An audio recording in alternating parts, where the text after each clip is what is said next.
Hi అండి, నమస్తే. నేను మీ రమ్య.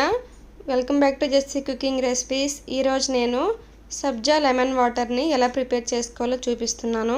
ముందుగా ఒక గ్లాస్ తీసుకొని అందులో 3 ఐస్ క్యూబ్స్ వేసుకోవాలి. తర్వాత 1/2 టేబుల్ స్పూన్ లెమన్ జ్యూస్ వేసుకోవాలి. తర్వాత షుగర్ 2 టేబుల్ స్పూన్స్ వేసుకోవాలి. షుగర్ పౌడర్ కూడా వేసుకోవచ్చండి. తర్వాత 1 స్పూన్ సబ్జా గింజలు వేసుకోవాలి. వేసుకొని గ్లాస్ నిండా వాటర్ వేసేసుకోవాలండి. కూల్ వాటర్ వేస్తున్నాను. వేసుకొని బాగా కలిపేసుకోవాలి. అంతేనండి, రెడీ అయిపోయింది సబ్జా లెమన్ వాటర్. ఈ రెసిపీ మీకు నచ్చినట్టయితే నా ఛానల్ని లైక్ చేసి, షేర్ చేసి, సబ్స్క్రైబ్ చేసుకోండి. చాలా ఈజీ